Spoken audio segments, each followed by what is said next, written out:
NCP নেতা নাসিরুদ্দিন পাটোয়ারিকে নতুন করে পরিচয় করে দেওয়ার কোনো কারণ নেই। গত ১৭ মাসে তিনি বাংলাদেশের রীতিমতো কিংবদন্তিতে রূপান্তরিত হয়েছেন। আমি ভদ্রলোককে কখনো সামনাসামনি দেখিনি। কখনো তার সঙ্গে আমার টেলিফোনে কথা হয়নি বা অন্য কোনো মাধ্যমে। তার যারা একান্ত আপনজন এরকম কারোর সঙ্গেই কথা হয়নি। তিনি কোত্থেকে এলেন, আবার কোথায় যাবেন, তিনি কী করছেন, তার সংসার কীভাবে চলছে, তার বাড়ি কোথায়, লেখাপড়া করেছেন কোথায়, কিংবা তাকে কেন ডার্বি নাসির বলা হয় তাও আমি জানি না। কিন্তু গত ১৭ মাসে তিনি যে বিতর্কগুলো তৈরি করেছেন, গত ১৭ মাসে তিনি যে বিদ্রোহ করেছেন, বিপ্লব করেছেন, এটা আগামীতে ইতিহাস হয়ে থাকবে। আমি জানি না তার পরিণতি কী বা তিনি রাজনীতিতে কীভাবে সাস্টেইন করবেন। কিন্তু যে জায়গাগুলোতে তিনি হাত দিয়েছেন এবং তার যে ওয়ে অফ ওয়ার্কিং, যেভাবে তিনি কাজ করে যাচ্ছেন, এটি আমাদের রাজনীতিতে ইতিপূর্বে কখনোই ঘটেনি। তিনি দেশের প্রধানতম যারা রাজনৈতিক দল সবাইকে গালাগাল করেছেন, বিএনপিকে গাল দিয়েছেন, জামাতকে অকথ্য ভাষায় গাল দিয়েছেন। আবার সেই জামাতের সঙ্গে এখন তার হৃদ্যতা। তিনি বিএনপি নেতা সালাউদ্দিন সাহেব, তারপর মির্জা আব্বাস, তাদেরকে যে ভাষায় গালাগাল করেছেন ও ভাষায় আওয়ামী লীগের লোকজনও কখনো সাহস পায়ননি বা বলেননি। সালাউদ্দিন সাহেব দীর্ঘদিন ধরে, মানে বিএনপি নেতা সালাউদ্দিন আহমেদ, তিনি দীর্ঘদিন ধরে কক্সবাজারের রাজনীতি নিয়ন্ত্রণ করেন সেই ১৯৯১ সন থেকে।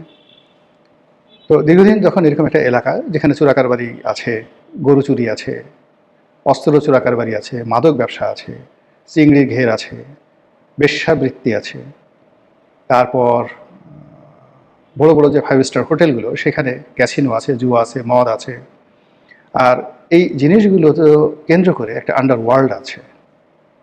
আর সেই আন্ডারওয়ার্ল্ডের নেতা যদি ৯১ সন থেকে কোনো একটি ব্যক্তি এলাকার প্রধান রাজনৈতিক ব্যক্তি হন, তবে আপনি ইচ্ছে করলে তার বিরুদ্ধে সব অভিযোগ আনতে পারেন। ধীরে ধীরে ধীরে ধীরে যে এই লোক এই কাজ করে বলতে পারবেন। এর কারণ হলো তিনি তো সবারই নেতা। তো সেই অর্থে কক্সবাজারে আসলে গত ৯১ থেকে আজ অবধি কত বছর হলো? ২৫ আর ১০, ৩৫ বছর। তো গত ৩৫ বছরে সালাউদ্দিন সাহেবের মতো এত মানে পরিচিত, এত বিখ্যাত কোনো নেতা ওই অঞ্চলে আসেননি। আর এই গত ১৭ মাস ধরে তিনি শুধুমাত্র কক্সবাজার নয়, কক্সবাজারের সঙ্গে সঙ্গে পুরো পার্বত্য এলাকা, তার সঙ্গে বৃহত্তর চট্টগ্রাম, মানে ফেনী নদীর ওপার থেকে যদি আপনি ধরেন সেটা নোয়াখালী, তারপর চট্টগ্রাম, রাঙামাটি, খাগড়াছড়ি, বান্দরবন, কক্সবাজার, এই পুরো এলাকার অঘোষিত সম্রাট তিনি এখন গত ১৭ মাসে। এখানে যত ব্যবসা বাণিজ্য বলেন, যত ব্যবসায়ী বলেন, যত চোরাকারবারি বলেন, যত অলিয়া উলিয়া গাউস কুতুব বলেন, পীর মাশায়েখ বলেন, মাদ্রাসা বলেন, সালাউদ্দিন সাহেবকে সালাম না দিয়ে কেউ তার কর্মঘণ্টা শুরু করতে পারবেন না। এখানে ইস্পাহানি গ্রুপ বলেন, এস আলম বলেন, টিকে গ্রুপ বলেন, বাংলাদেশের বৃহত্তম যে গ্রুপগুলো আছেন, পোর্ট বলেন, যা কিছু রয়েছে, কাস্টমস বলেন, যেহেতু তিনি প্রধান রাজনৈতিক নেতা এই মুহূর্তে বাংলাদেশের, তাকে সবাই সালাম করেন। এখন এই মানুষটির বিরুদ্ধে টু শব্দ করার ক্ষমতা বাংলাদেশের কারোরই ছিল না বা এখনও নেই, কেবলমাত্র নাসিরুদ্দিন পাটোয়ারি ছাড়া। তা আমি তো অবাক যে পাটোয়ারির এত সাহস হলো কী করে। এরপর তিনি আবার ঢাকার সবচেয়ে বড় মাস্তান, গডফাদার বলেন, প্রভাবশালী নেতা বলেন, ক্যাডার বাহিনী যারা নিয়ে পোষেন, মানে এই মুহূর্তে মির্জা আব্বাসের চাইতে বড় মাস্তানা ঢাকা শহরে নেই। একটা সময় মির্জা আব্বাসের সাথে কন্টেম্পোরারি সাদেক হোসেন খোকাকে কল্পনা করা হতো, আর খোকা এবং মির্জা আব্বাসের অভ্যুদয়ের আগে এখানে মোস্তফা মহসিন মন্টু, তারা এই ঢাকার আন্ডারওয়ার্ল্ড নিয়ন্ত্রণ করতেন এবং তার বিভিন্ন, যেমন হান্নান ছিল, লিয়াকত ছিল, আরঙ্গ ছিল, কিন্তু তাদের গ্র্যান্ড লিডার ছিলেন মোস্তফা মহসিন মন্টু। তো এনিওয়ে, এখন তারা কেউ নাই, মির্জা আব্বাসই এই ঢাকার শহরের হর্তাকর্তা। তো সেই মির্জা আব্বাসকে এখন নাসিরুদ্দিন পাটোয়ারি আক্রমণ করেছেন, তার জীবন তছনছ করে দিচ্ছেন, এমন কোনো কথা নেই তাকে বলা হচ্ছে না। তার বাড়ির সামনে গিয়ে স্লোগান দিচ্ছেন, বাড়ির সামনে গিয়ে মিছিল করছেন, কুক বলছেন, বিভিন্ন মানুষ যারা মির্জা আব্বাসের সমর্থক তাদেরকে টিটকারি করছেন, আর একা একা বীরের মতো ঘুরে বেড়াচ্ছেন। আমার কাছে তো ভীষণ রকম অবাক লাগে, এত অবাক লাগে যেটা বলার মতো নয়। বাপাকে আমি নাসিরুদ্দিন পাটোয়ারির মতো এইভাবে আসলে পারবো না। যাই হোক, আমার ধারণা ছিল যে মির্জা আব্বাস বা সালাউদ্দিন সাহেব বা জামাতের আমির, জামাত এর মধ্যেই সীমাবদ্ধ থাকবেন, তিনি আর বাড়বেন না। কিন্তু হঠাৎ করে দেখলাম যে তিনি তারেক রহমান সাহেবকে নিয়েও বিতর্ক শুরু করেছেন। যেন তেন বিতর্ক নয়, টিটকারি কাকে বলে। তারেক রহমান সাহেব প্যান্ট ইন করে ভদ্রলোক সেজে বাংলাদেশে এসেছিলেন, এখন তিনি তার প্যান্ট খুলে গেছে, তিনি এই ইন ছেড়ে দিয়েছেন। ইন ছেড়ে দিয়ে তারপরে তিনি এখন ইন করা ছাড়া শার্ট পরে ঘুরে বেড়াচ্ছেন। কতগুলো জঘন্য কথা আপনি চিন্তা করেন। অনেক সময় মানুষ, আমরা যখন ইন করি তখন চেইন লাগানো থাকে, তারপরে আমাদের যে পিছনের সাইডের যে সেলাই, প্যান্টের সেলাই, এগুলো সব টাইট থাকে।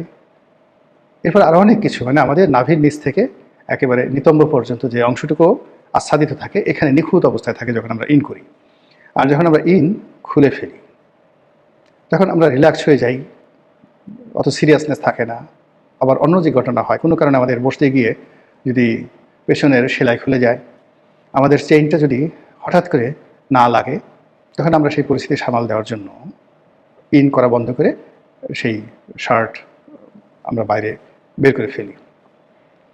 এখন নাসিরুদ্দিন সাহেব, মানে জনাব তারেক রহমান সাহেবের এই যে প্যান্ট ইন না করা নিয়ে যে বক্তব্য দিচ্ছেন, এটার মাঝে যা কি, এটা আমরা বলতে পারবো না। ইতিমধ্যে তাকে লন্ডনী মুফতি বলে জামাতের পক্ষ থেকে টিটকারি করা হয়েছে। সম্ভবত নাসিরুদ্দিন পাটোয়ারিও এই লন্ডন থেকে এসে তিনি কী কাজকর্ম করেছেন এইগুলো নিয়ে তিনি টুকটাক কিছু কথাবার্তা বলেছেন। তো যেহেতু তিনি তারেক রহমান সাহেবকে নিয়ে কথা বলা শুরু করেছেন, আমার বিশ্বাস যে এটা তিনি থেমে থাকবেন না। তার পেছনে নিঃসন্দেহে একটা বিরাট শক্তি রয়েছে, একটা গ্রুপ রয়েছে, এবং এই শক্তির বলেই তিনি উড়ে বেড়াচ্ছেন। এটা হতে পারে আমেরিকা, হতে পারে হতে পারে পিনাকি, হতে পারে ইলিয়াস, হতে পারে জামাত, এনি বডি। একটা বৃহত্তর শক্তি তার মধ্যে রয়েছে। নচেত এত নির্ভার, এত দ্বিধাসংকোচহীন এবং এত সহজ সরল স্বাভাবিক অবস্থায় তিনি রাত বিরেতে ঘুরতে পারে না। তিনি পুরো বিএনপির যে জীবনকে তছনছ করেছেন। আর এখন তারেক রহমান সাহেবকে আক্রমণ করার মাধ্যমে তারেক রহমান সাহেব একেবারে কলিজার মধ্যে হাত দিয়েছেন। আমি নিশ্চিত যে নাসিরুদ্দিন পাটোয়ারি যতক্ষণ না পর্যন্ত তারেক রহমান সাহেবের সাথে তার একটা নেগোসিয়েশন না হবে, তিনি তার মুখ বন্ধ করবেন না। এটা আবার কেন মনে হলো যে আমার কয়েকদিন আগে তার একজন খুব ঘনিষ্ঠ লোকের সাথে আমার কথা হলো। তো আমি তাকে খুব আশ্চর্য জিজ্ঞেস করলাম যে জনাব নাসিরুদ্দিন পাটোয়ারি এই কাজগুলো করেন কীভাবে। তো সে বলল যে তার একটা স্টাইল আছে, সে কাউকে প্রথমে গালি দেয়, এরপর গালি দিয়ে তার সঙ্গে তার বন্ধুত্ব হয়। যেমন সালাউদ্দিন সাহেবকে সে গালি দিয়েছে, গালি দিয়ে আবার সালাউদ্দিন সাহেবকে টেলিফোন করেছে, ভাই আপনি কোথায় আছেন, আপনার বাসায় খাবো। তো সালাউদ্দিন সাহেব বলেছে, তুমি নাসিরের কাজ কী করলা, তুমি আমার সঙ্গে এই ধরনের কথাবার্তা বললা কেন। এরপরে তাদের দুজনের সাথে একটা ভালো খাতির হয়ে গেছে। এখন আর সালাউদ্দিন সাহেব সম্পর্কে তিনি বলেন না। মির্জা আব্বাসকে গালাগালি করে আবার বলে যে ভাই আপনি বড় মানুষ, আপনাকে গালাগালি না করলে আমি কিভাবে খাবো, আমি কিভাবে চলবো, আমার রাজনীতি আছে নাকি, আপনাকে গালাগালি করেই তো আমি এই পর্যায়ে আছি। আব্বাস সাহেব বলতে গেলে বেকুব হয়ে যান। তারপরে আব্বাস সাহেব তাকে বাসায় বিরিয়ানির দাওয়াত দেন বা মোরগ পোলাওয়ের দাওয়াত দেন। আবার তখন সেটাকে নিয়ে সে টিটকারি বলে যে আমাকে মোরগ পোলাওয়ের দাওয়াত দিছে, আমি ওই বিষ খেতে যাব না। সে এমনি যে ডেঞ্জারাস লোক, আমাকে যদি বাসার মধ্যে ঢুকিয়ে গুম করে দেয়, কুত্তে দিয়ে কামড়ায়, একথা বলে না, আমি নিজে নিজে বললাম আর কি। যেহেতু তার অনেক নাম করা জার্মান শেপার্ড কুকুর রয়েছে, খুবই হিংস্র। মানে মির্জা আব্বাসের যে কুকুর ভীষণ রকম হিংস্র, এবং ঢাকা শহরে এরকম হিংস্র জার্মান শেপার্ড নাই। তো ওটা সে টিটকারি করছে যে যদি সেই কুকুর দিয়ে কামড় দেয়, আমাকে যদি ওখানে বসে বিষ খাওয়ায়, আমাকে যদি মেরে ফেলে, আমার তো কিছু করার থাকবে না, আমি ওই ফাঁদে পা দেবো না। তো দিস ইজ হিজ স্টাইল। এটা বঙ্গবন্ধুরও ছিল। বঙ্গবন্ধু সেই 50-এর দশকেই নাসিরুদ্দিন পাটোয়ারির বয়সী ছিলেন। তিনি এইভাবে যে শহরে যেতেন, সেই শহরে যে সবচেয়ে কর্তা ব্যক্তি তাকে আচ্ছা মতো গালাগাল করতেন। যেমন খুলনা গেলেন, খানের ছবরকে গালাগালি করে একা রীতিমতো অস্থির, পরে ফোন করে বললো যে আমি আপনার বাসায় খাবো, এবং তার জন্য বিরাট আয়োজন হলো। একই অবস্থায় নারায়ণগঞ্জে তিনি গেলেন, নারায়ণগঞ্জে তৎকালীন যিনি নেতা ছিলেন মুসলিম লীগের, তাকে খুব গালাগাল করলেন। আবার রাতে গিয়ে দেখা গেল মুসলিম লীগের সেই ঘরে গিয়ে খাওয়া দাওয়া করলেন। এখন নাসিরুদ্দিন পাটোয়ারি কি বঙ্গবন্ধু হতে চাচ্ছেন? তার উদ্দেশ্যটা কি, এটা এখনো বোঝা যাচ্ছে না।